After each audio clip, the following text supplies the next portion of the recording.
Hey, this is Brandon with RPG Overviews, and thanks for joining me once again for another Merkborg compatible product. So, this was a successful Kickstarter by Nightfall Games. It's called Demon Dog, and yeah, I've been going over it, and it is got some interesting stuff for it. So, this version here, of course, was the Kickstarter version. There is a PDF on DriveThruRPG, which I'll have a link down in the description.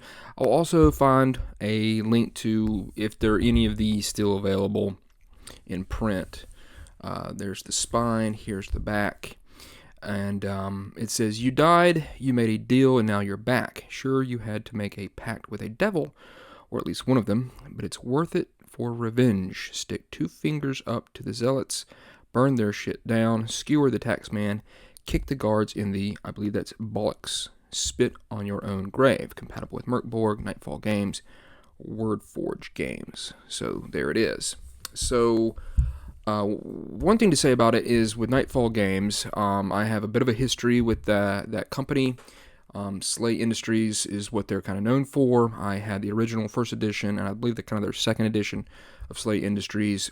Absolutely love the world that they created, and it is pretty much the brainchild of Dave Alsop and Jared Earl. And Dave, his art in that book was just absolutely incredible. He's gone on to do a whole bunch of other art in like D&D and Magic the Gathering and a whole bunch of other stuff. So all the art in here, I believe, is going to be Dave's. And I used to just look at the art in Slate Industries and just be absolutely blown away by it. But so it says, yeah, Nightfall Games are Dave Alsop, Jared Earl, and Mark Rapson. So Demon Dog, a punk tale of revenge and redemption. So when doing this video, I was kind of like, okay, well, it says compatible with Merkborg, but like, is this with Merkborg? Like, does this attach to Merkborg? And while you can definitely use it with Merkborg, it's a full game, so it's got all the rules you need, much like Merkborg. So if you wanted to just pick this up, you could, but I believe that your scope and your focus would be quite narrow. And so, on a visual standpoint, it does what a lot of other companies do when it comes to making Merkborg type stuff, with the crazy fonts and the wacky layout. I'm just going to flip through some stuff, then we're going to go back through it. I think they've done a good job. I wouldn't say they've done, I think, an excellent job. I feel like there's some wasted space here and there, even though, sure, Merkborg wasted space too. I feel as if these people, in essence, these people who do compatible stuff with Merkborg, they're trying to mimic a lot of stuff, and I almost, myself personally, I just kind of want them to really use everything that they've got to make it as close to Merkborg as possible, that layout and stuff like that. So I'm a little bit critical of some of the, not art choices, but like the like right here, we've got 2 pages, and there's, I don't know how many words are on this page. It's not that many. It seemed like right here we have nothing. So that was at first, when I looked through it, it's slightly disappointing. Overall, I think it's a cool product. I'm just going to get that stuff out of the way now, and I'll kind of dive into it. I want to just flip through it so you can see some of the art you're going to be checking out should you pick this up. It's got some funny stuff in it, like right here. This old piece of art here, it says, "Finish, piss off, right, I'm off for a pint," and he's drawing boobs. So yes, quite humorous. There's some good stuff like that in there. Some of these fonts here are just absolutely terrible, in that horrible Merkborg way of not being able to really, I had to sit there and really look at it and try to figure out what it is that the word, the letter is. I'm not sure.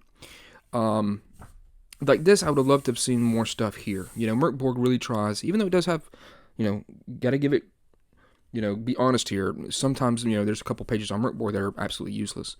But I always like the end papers where they had stuff on there because it's very quick to go to. So it seems like there's just some missed opportunities that I would have done.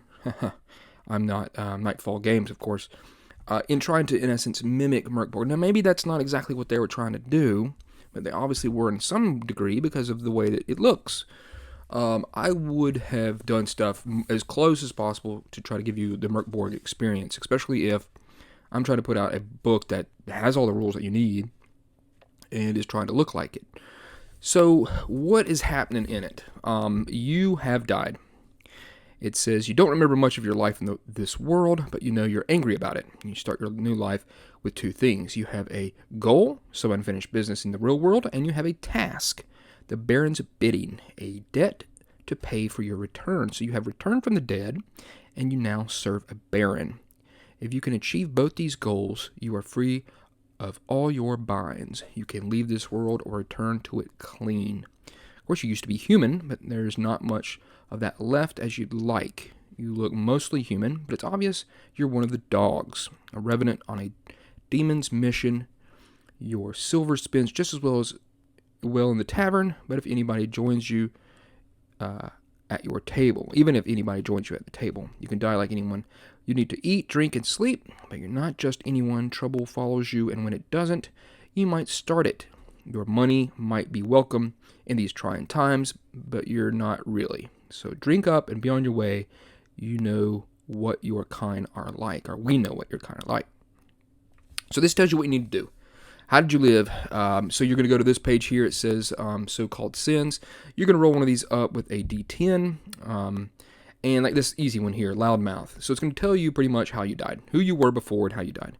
Loudmouth. Yeah, you were, what are you going to do about it? Oh, that fuck. So there's a good bit of cussing. There's a good bit of like kind of, I would say, British humor that's in there that you'll see. So you've got rebel yeller, local lout, rat-faced footpad, hired yob, graveyard scum. And then we flip over here. Now, which Baron do you serve, in essence? They're all terrible. So one thing that's neat about it says you'll learn more about them later, but you roll a d6 twice. Choose one of those rolls as your Baron. The other one is your rival Baron. So that's cool. Roll the same number twice, and you get to choose your Baron from the list, but not your rival. He really fucking hates you. So we've got some crazy names for some terrible Barons. And then you're going to get a gift. And this is that font that I have some problems with every once in a while. And I'm certain that this font here, for a lot of people that are checking out Merkborg, this is done. They're not going to go any further than this. That's how this can be irritating to a lot of people. On top of just the art, the grind art look to it that they try to do with Merkborg, after seeing so many of them, this could be irritating seeing that type of font there. So one thing is neat is it's a gift, but you have to do what it says in order to get the gift. So like this one here, Blortsyth's right, pour the tears of those who have been lost on Blortsyth's altar. Blortsyth prefers it says Blortsyth prefers it if you cause the loss. Kind of a strange sentence. He's a bit of a dick. So you regenerate 1 hit point an hour, or your power is palpable, +2 to reaction rolls. This is the recipe is for 1 potion of Sorgot the dog, can carry 1 at a time. Roll on the table for which recipe they get. It's on the back. Or this, the dead can't hurt you. You can press them for a word gift, or eating a meal of dead human flesh heals you completely. So interesting powers, but you have to do this. Like for that one, it says, taking a dying person to Dragonorc's altar, I think that's how you say it, Draconorc. Feast on their flesh, but leave enough to make a grave tapper. Bury the victim and watch a grave tapper rise. So that's interesting. And then you've got this mark. The first mark that your Baron gives you is marking you as his dog. This is a physical thing. It could be very beneficial. It could be nothing that's fantastic.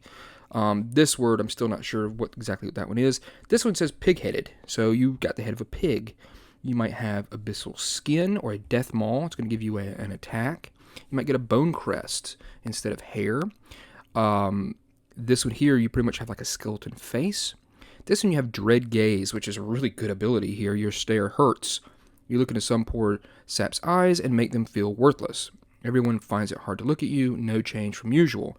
A presence DR 12, and you get to do 1d4 damage. Man, that's pretty good. A lot better than some of the other ones. And then what do you get? You're going to roll up some stuff. So there's a guard you met on the way out, was also glad to provide you with the following. So you might get nothing, or you could get like a jacket or a purse or a bag. Some items here, a pet rat or a face mask. These normal tables that you'll see throughout Merkborg and Merkborg compatible products. And then what weapon you're going to have here, a proper blade, a sword. It says, Demon dogs bring the mayhem. Demon dogs are the mayhem. Wherever they go, chaos ensues and bloodshed starts to flow by the gallon. They aren't looking to fit in or return to their lives they had before. They are here at the behest of the infernal Gnar to destroy Abbasal's church and state. The dogs cannot avoid trouble. It finds them wherever they go. So then we've got kind of the rules here. So we've got armor. And within there, you're going to have some funny little words here and there that you come to expect, especially in this book, the way that they just kind of, say something quite bluntly, like should not be possible for a DR18. Use the following table to increase or decrease your die roll, because if you're good, you're good. If you're shit, then you're shit. Try not to be shit. So, obviously we're doing the comedy thing. It works quite well at times. Sometimes it might be a little bit overplayed. But, it's that vibe, and whether or not you like that vibe, that's going to be up to you. But I can completely see people say, nah, I don't like that vibe at all. That's not cool. We got our rules for, the game. You heal by drinking alcohol. So a full pint will heal 1d6. A proper night out will heal 1d10. What could possibly go wrong? A swig of ale will heal you for 1d4 hit points. So that's interesting. And you're going to have certain tiers of being a demon dog. And when you die, you can actually go back again, because you're going to have someone called an overseer who kind of is like your boss. It's a middleman that's going to separate you from the baron that you serve. And you're going to lose some stuff, but you're able to come back a couple times. And one thing that's cool is that if you come back at tier, I believe it's tier, if you die at tier 2, you return at tier 2, but with no boons. If you die at tier 3, you must have been really stupid, because you're hard to kill now. Lose your boons, reset your abilities, and start tier 3 again. Only this time, you've got the mark of an idiot tattooed on your flesh. That's kind of cool. Surviving and learning, all the stuff you kind of know, same as Merkborg. There is a funny thing here that I saw. So it's got a lot of older art in the background, and it's kind of difficult to see exactly. But this one, I don't know if you'll be able to see this. There's two dudes here, and this guy says, "Fuck's sake, Bob," and this other guy says, "Sorry." And it's obviously that he's farted here, as he's got a little gas stinky cloud coming out of his bottom. Very humorous. I actually enjoyed picking up on that. That was cool. So here's the Demon Baron's boon, and you're going to get these by tiers. Now, this is really cool. So pretty much when you get to a tier 2, you get to do the favor twice, and at tier 3, you get to do it 3 times. This is how you become powerful. Tier 1 dogs are tough, but bigger numbers are better, so tier 2 dogs are tougher. When you go up in tier, write down your abilities. If you die, this is where you reset to. So I believe, I'm not 100% sure, that you're going to get one of these right off the bat, one of these boons. And it could be stuff like add 1 to damage, take 1 less damage, heal faster, add 1 to treasure rolls, shout once a day, scare some sod, food, who needs it, not me. And then they're obviously going to get stronger and stronger until like tier 3, when you're going to get like ungodly wings. You can fly around a bit, haunted by dead children. You gain 1d6 ghosties that will obey you as much as your imp does. Here's a mocking shadow, a powerful frame. You gain a foot in height and bulging muscles, or you can shadow walk. Where you have flaming blood. You can create fire with your blood. So some cool stuff. And then we've got here the Demon Barons. It's going to break each one of them down. So there is all these barons are vying for control of hell. These 7 barons of hell. But unfortunately, here they are here. And I'll come back to these here in a second. Of course, great art by Dave. I'm certain that's him. I could recognize it quite well. Here is, I believe it's Abyssal, Demon of the Cracked Gem. This is her true form, but now she's got her bullshit form. It says, she was the mystery of all sin and depravity, all carnal desire expressed only by the insane or the willfully cruel. Abyssal expressed all and saw all played out in the back alleys and barren fields where screams and moaning could not be heard. Then, as the abysmal age ended, Abyssal, tired of the tryst and exquisite pleasures, flipping like a spinning silver coin, she broke free from the Gnar and took on an entirely different bent. Now, the demon Baroness poses as the divine light, the goddess of piety on high, but nothing has changed. Corruption and hypocrisy are the food on her tray and the wine in her sacred cup. It's the dogs who can see the lie. And this is funny. I mean, it's got like graffiti throughout it. So, here you got the arrow through the head. You got nipples. I like this. This book, it says probably porn. This dude peeking over this little thing. Those are fun. I enjoy that. And then you have these demonic requirements. These are things that you have to do in order to, in essence, kind of be the demon dog that you are. I'll go back to those. But this is cool. You get art for each one of these different demon lords. It tells you a little bit about them. And then it has this busy work, things that you need to do or you can do while serving this Baron. Like dig up 2 corpses in position to cause offense. Lead a grave tapper into a pious locale and enjoy the spectacle. Force feed a tax collector the stinking guts of a poverty-stricken corpse until he pops. So it's very kind of weird demon-type stuff you're going to be doing. And each one of them has that. They each have kind of a different vibe about each one of them, obviously. You've got Sorgort, Demon of the Green Flame. You take from others for your own gain. You deserve it. It's cool. I mean, they're neat. I like the art for them. They've got their own little symbol that you'll be carving into people's foreheads or whatnot. So that's not bad. So like right here, chopping the heads off of foes, particularly other demons, unbroken or dogs, and carving the sigil of the demon patron on their forehead. Desecrating the churches of the unbroken. These are things that you have to do. Sometimes you might run across other demon dogs or some other enemies of the abysmal hell, and they like to stir shit up. So here is all about your overseer, telling them about that, kind of what they introduce themselves to you. You'll need to kind of create that. The overseer can do these things for you, bring you back if you die, give you a gift when you level up, connections, missions to further your goals. This is your Charlie, in essence. Order from the barons. And then you're going to get favors. Each task the overseer gives you, he will grant you a favor from your baron. An ability you can use once until it's renewed. Your overseer might not deem you worthy of your baron's favor, but fuck 'em, you're getting it anyway. Your overseer may grant you the favor, and your favor defines you. It's what makes you different from other baron's dogs. Oh, and you get to use it once per tier 2. You're a bloody ace, and your favor proves it. So some of these are going to be based off of the different demon baron that you chose. So right here, you cannot be broken. Spend your favor to turn unbroken into 1 hit point. Death and pain are avoided. Or heal anyone to full health. You're a shit cleric. So they're pretty powerful, pretty cool. This one, you go into a fighting frenzy, and this one, you weaken foes, +2 to defense rolls for a bit. So that's neat. Then we got the horrible sod. So this is going to be our kind of bestiary here, and it's got good art. It's got the kind of normal stuff we have. It doesn't have anything, you don't really care about selling any of their parts, but you got your, like here, damn it, teeth for 1d6 points of damage. Their leathery skin. Some of these are difficult to read, but that says Blighted Hound up there. And then some rolls that you might come across, like for reaction type things. I don't know what this says at all, but it says it's a Ponzi name for a rat vulture thingy. And then we've got this parasitic boil. It's pretty neat. Good looking art there. Here's a big caged behemoth. So he's pretty big and nasty with 30 hit points. And a vicious flail doing 3d4 damage. Then we got this Baleful Imp. I don't see any stats for it, which I found, I'm not sure if I'm just missing something or what, but a little bit of information about them. Here's that Feral Gorger, the Loitering Demon, and like right here, there are no stats. So I'm not sure exactly what's up with that. Here's a Gobshite, which of course that's a great word. It doesn't say how much damage they do. I guess it's just based off what weapon they're carrying. Here's the Grave Tapper, which you've heard me say a couple times if you're still watching. And it's got all its stats there.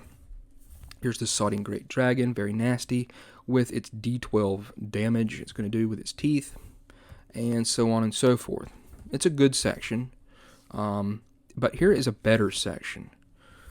This part here, with the actual human enemies that you may face, because it talks more about them in regards to the setting, which I enjoy that. That's something that is very much would be needed with these fellows, or this arsehole here, as it says. This is funny. Hang on, this isn't the laboratory. And he says he's getting pushed into or he's going into an Iron Maiden. So good luck with that, pal. You're definitely not going to be taking a shit in there, or maybe you will. Who knows?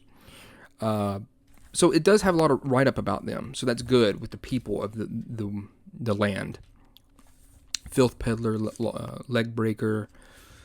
Here's blokes without stats, ordinary folks, regular human NPCs who don't have specialized stats or skills. The lowly folk, common muck, your mom, top bloke, 1d6 hit points and morale 5, and it gets a full page. And that's kind of one of the things I'm like, it's this fine balance between wasting space and keeping up with the vein of Merkborg, with the way that its art, its layout is. This is, to me, I find this very wasteful at times, and then other times it's understandable. So it's like a fine line. Here's woofers. These are just a bunch of animals. And then we have them's what rules. And here we start getting into a little bit more of the setting, because this is its own setting. And is where the back end of this, where I'll be discussing how my confusion is with this product compared to Merkborg. So it's got like the crown, the church, the state, the trades, the law, the press, and telling you a little bit about all of them in regards to this setting. And then we're going to go on, and we're going to have a little bit talking about the Eternal War, explaining a little bit about the Abysmal Age, and about Abyssal, the demon baroness of the Cracked Gem, broke free from the Infernal Gnar and took to ruling Baneshire, which is going to be pretty much your setting, and its neighboring kingdoms, which we'll talk about Baneshire here. So it consists of several cities, towns, and hamlets. It hosts one war and 2 major ports. Locations here come in 3 sizes: cities, towns, and hamlets. So we're going to have like Basal in the west. I guess that's how it's said. And then we've got these other places, Sellington, and this place here is what is it called? Swashport is what it's named. I really can't go by that sometimes. I have to kind of look inside. I mean, it's just a couple little paragraphs, but it's explaining it to you. And some funny stuff, too. Oh, that's enough of that. There's some funny things in the background. Here's the thing about Filthy Bloody Beggars. They're kind of the information that's... they know what's going on behind the scenes. They have dirty little secrets. Could be some things that could lead on to some plot hooks. The brothel in town is affordable. The butcher's son is an arsonist. The town is plagued with rat vultures. Wait until nightfall. So it's a little bit of an information person right there. Then you've got some towns, Bog Reach or Bog Wretch. You've got Bample. And then you've got some stuff here. This is funny. Toffee Nose Prick, Pub, wouldn't recommend it. Brothel, oh, not you bastards again. So you've got this piece of like old art with this graffiti on it again. And then here's some of our hamlets, little small places telling you about it. And then we go into those 2 other sections that I talked about in the beginning about the gifts and the potions. So you've got a D12 list for both of those. So that's pretty helpful. Get your boots on. The lowly folk are in need. So this is stuff that the lowly folk might need help with. A fat merchant with too much coin. Hey, who said they needed to be altruistic? 1d6 guards. Rat vultures are plaguing a nearby hamlet. Fine, but like how many? Okay, how about 1d100? So that's tough. So they're little tiny mission generators is what this is, like a little adventure generator. You roll 3 dice of some sort, a d20, a d12, and a d10 if you want. And right, like the last one says, it's a bit quiet actually. You could try Pigmarsh. The dogs cannot avoid trouble. It finds them wherever they go. And then we have this page here, which is kind of almost a throwaway. Why you scarpered, and that pretty much means like why you ran away. The morning after the night before, you maybe broke something valuable owned by the church or the monarchy. And so and all these pretty much mean like they want to kill you. You'll hang if they catch you. You're dead if they catch you. Arrest, trial, and execution. Better come up with a plan, methinks. And the lowly folk threw a banquet in your favor. A fight broke out. Oh dear. Then we've got a character sheet. This worship here. And then we've got the back. So, I've got questions, I guess, about it. Like, is everybody, if you say, hey, we've got Demon Dog, we're all playing Demon Dogs then? We're all going to maybe hopefully roll up different barons that we serve. And then kind of what do? We run in and just become assholes to everybody in town. We get into fights. We drink alcohol. And not saying that that's something that's terrible, but like the scope of this seems limited in what you're going to be doing. And that brings me to really the difference between this and Merkborg. Now, as if you've seen my Merkborg video, I wanted more of the setting, and I have the same thing here with this. This is not a game for any type of novice person running a role-playing game whatsoever, I think. And that's mainly because I think you need a little bit more help than this. Mainly because the scope of what your character is so narrow. Do you just take maybe this character, the Demon Dog, and put it into a Merkborg adventure with those other classes? I guess you could, and it definitely says that you could do that. And then I'm like, while the map in Merkborg is nothing super detailed, these places, where are they? It's, what's the scope of this place? It's like I want more. I feel like this book, which is about, I think, 90 pages, I don't even think it has any page numbers. I feel like it needs more. If you're going to come up with a different type of setting, and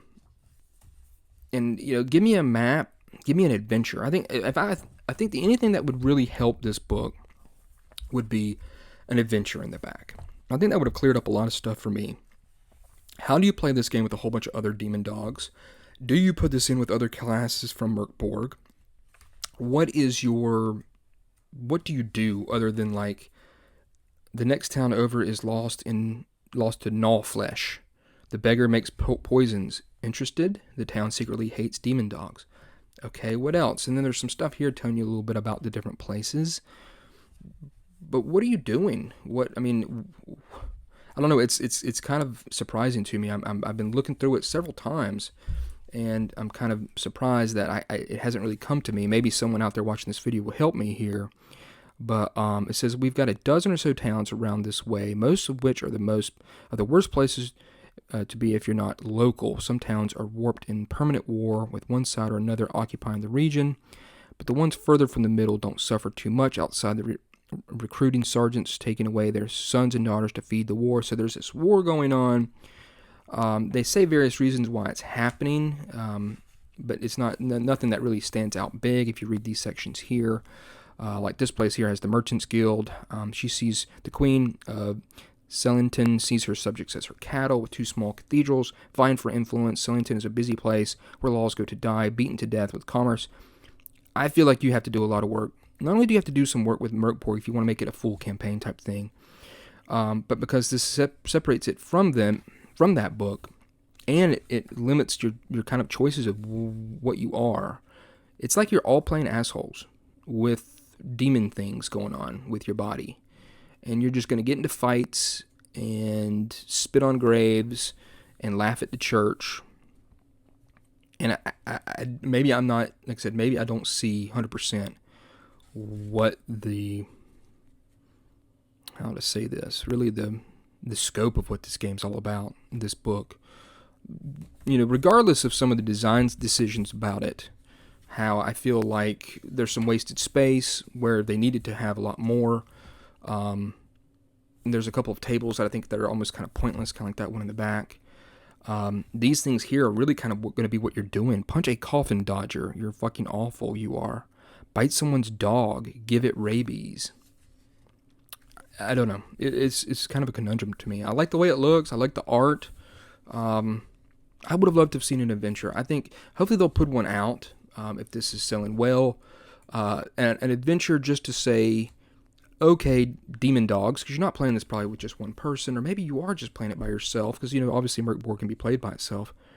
But, like, what are we doing? There's a wandering torturer peddling his trade, but no one is hiring him, obviously. Do him in because wandering torturer? What's all that about? A dozen fucking soldiers. Okay. They're armed, right? Do you have to? Like, it's just like go and beat shit up, spit on stuff, break crap. And I guess that's fine. It's almost like, hey, let's all play a bunch of demonic jerks going around doing stuff. And if that's your vibe, go for it. I'm not 100% sure it would be mine. And then I would more than likely, what I would do with this is just take this character out of here, this demon dog, and place them in Merkborg as a character. So all the rest of this doesn't seem half-baked. And then, of course, you can use these monsters here for anything Merkborg. it just seems like a very thin framework if it's taken all by itself. Now, granted, it does say use this with Merkborg. Take stuff out of here and use it with Merkborg. But and that's definitely what I would do. I think that's the best thing to do with this. If I was to mess with it, the tiers are cool. You actually get a little bit more abilities than you would normally do if you were playing a normal Merkborg character. Stuff that changes per tier as you go up, and of course the abilities you get from your Demon Baron.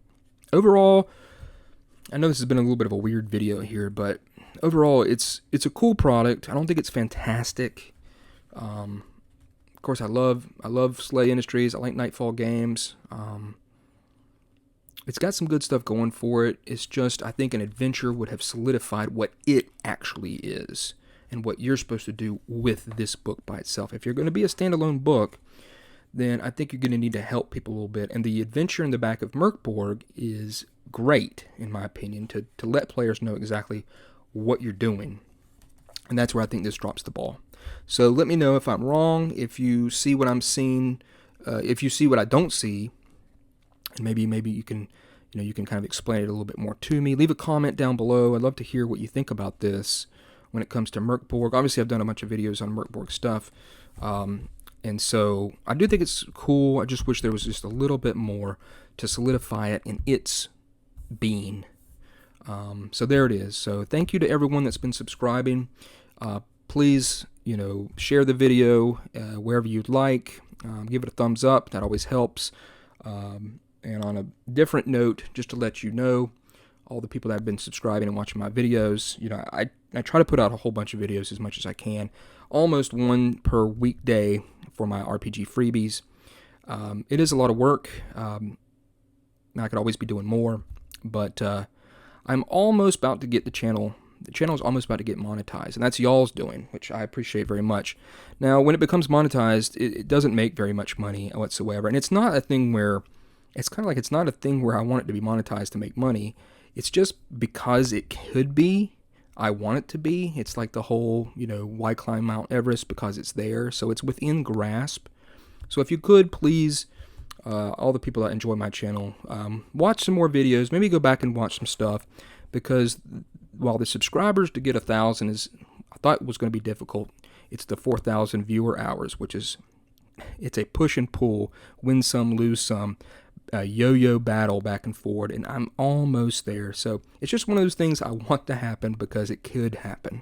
So there it is. There's Demon Dog. I know this has been long, but it's a cool book. I mean, it's just one I'm slightly confused about. So if you have some deeper thoughts about how this book could be used, what you would do with a group of players just playing with this, what that would look like, maybe long term, if there is a long term of you playing with it, with the campaign, give me some help here and see what you can gather from what I've told you here about this book. Or if you've got it and you've read it and you think it's amazing and I'm not seeing something, please let me know. So there it is. Thanks a lot, and I'll see you for the next video.